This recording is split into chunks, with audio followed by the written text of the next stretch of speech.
और ये जो स्कीम्स है, पहली नौकरी पक्की और महालक्ष्मी, ये मैन्युफैक्चरिंग सिस्टम को, इकोनॉमिक सिस्टम को जंप स्टार्ट करने के तरीके हैं। ये बहुत अच्छा जंप स्टार्ट होगा।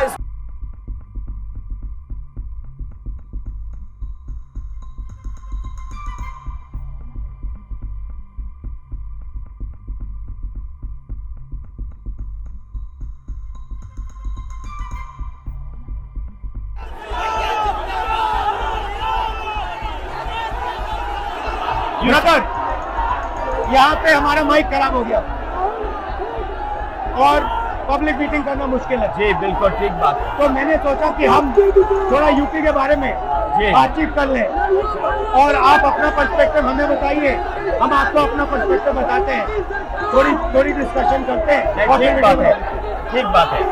मैं समझता हूँ कि जब माइक खराब हो गया, हम दोनों बात करेंगे, वो रिकॉर्ड होकर के जाएगी तो लोग बेहतर और अच्छा समझेंगे और अच्छा रिजल्ट आएगा। और क्योंकि सोशल मीडिया से वेल कनेक्टेड है तो सब लोगों को जानकारी मिल जाएगी कि हम और आप क्या बोल रहे हैं। यूपी जो 80 सीटें दे रहा है, इसमें 79 सीटें समाजवादी पार्टी, कांग्रेस, इंडिया गठबंधन जीत रहा है।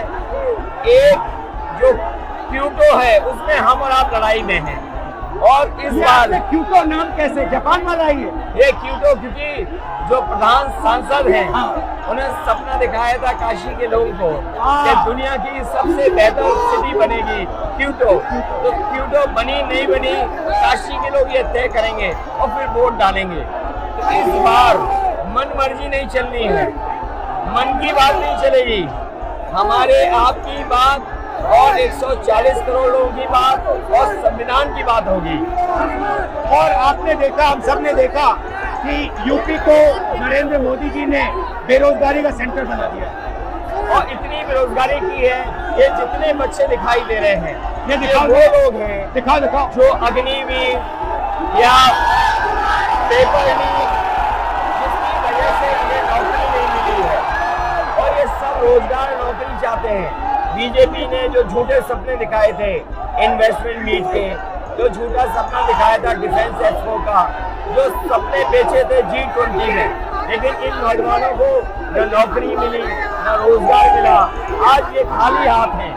तो इसलिए हमें और आप मिलजुल के, जो आपने कहा, जो इंडिया गठबंधन कह रहा है कि 30 लाख बच्चों को नौकरी दी जाएगी, उस दिशा में हम लोग काम करेंगे। और पहली नौकरी पक्की स्कीम, जिसके माध्यम से हर ग्रेजुएट को नौकरी का अधिकार, बेहतरीन ट्रेनिंग और बैंक अकाउंट में 1 लाख रुपए साल के। आपने नोट किया कि मोदी जी खटाखट बोलने शुरू कर दिए। ये आपके खटाखट के बाद वो रटारट खटाखट कर रहे हैं।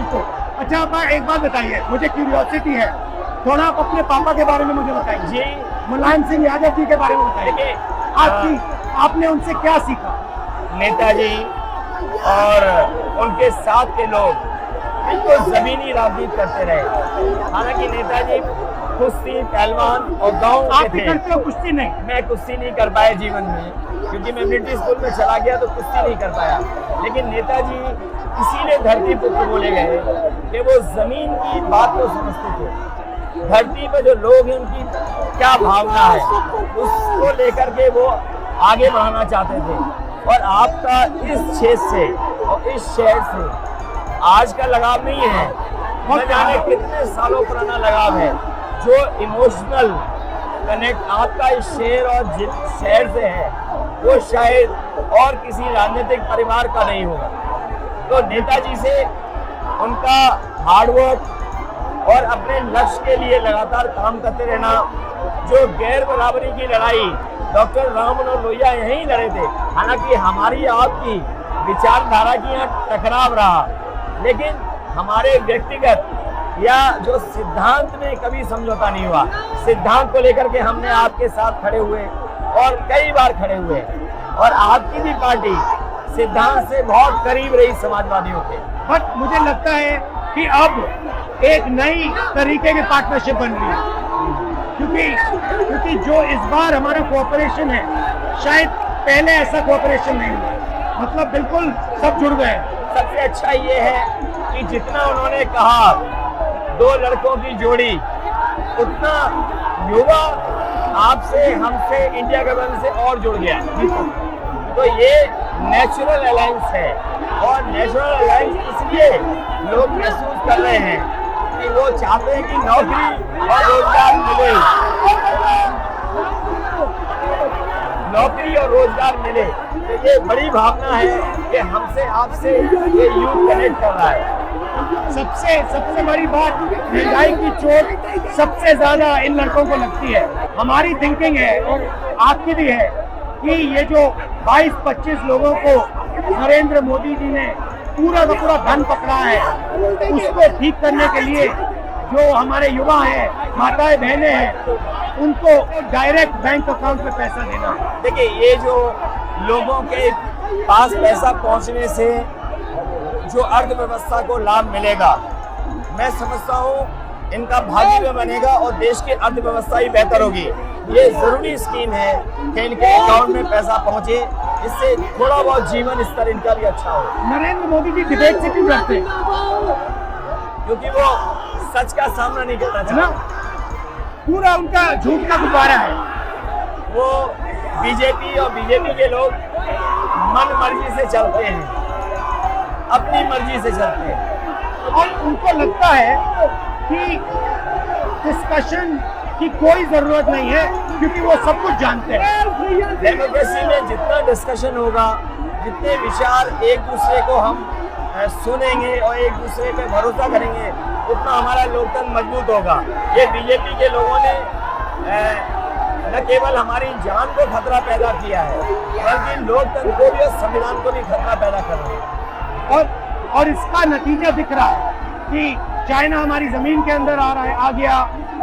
ये बेरोजगारी बढ़ती जा रही है, जो प्रोडक्शन होता है वो नहीं हो रहा है, और पूरा का पूरा एक्सटॉर्शन, ईडी, सीबीआई, ये लोग मतलब एक्सटॉर्ट कर रहे हैं। कई बार सुनने को मिल रहा है और सरकार स्वीकार नहीं कर रही है, लद्दाख की हमारी सीमाएं सुरक्षित हो गई, अरुणाचल के आसपास या सीमा जो चीन से छू रही है वो बहुत असुरक्षित है। तो चीन से जहां हमारा सीमाओं का खतरा है, वहीं चीन से हमारे बाजार को भी खतरा है। तो कहीं ना कहीं हम लोगों को अपनी मैन्युफैक्चरिंग इकोनॉमी और मैन्युफैक्चरिंग इकोनॉमी को बढ़ावा देना पड़ेगा।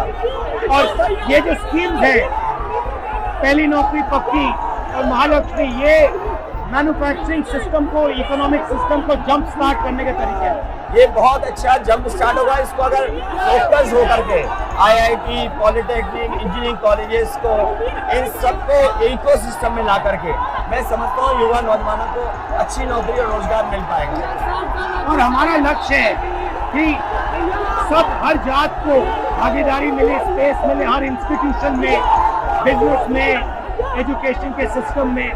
तो वो हमारा, हम दोनों का लक्ष्य है। बिल्कुल। और क्योंकि जो बात सभी दल कहते थे, आज इंडिया गठबंधन कांग्रेस भी कह रही है कि सामाजिक न्याय जरूरी है, जाति गणना जरूरी है। देश के लिए ये बड़ी चीज़ है। जो दुनिया में अमेरिका है, यूरोप है, अपने उन लोगों के लिए जो पीछे छूट जाते हैं, उनके लिए कुछ काम करते हैं। तो हमारा जो देश जाति के आधार पर पिछड़ा है, तो इसको आगे बढ़ाने के लिए ये बड़ी भूमिका होगी इस बार। बहुत अच्छा लगा, अच्छी मीटिंग, बहुत अच्छी मीटिंग है। मुझे लगता है कि ये यूनिक मीटिंग है क्या?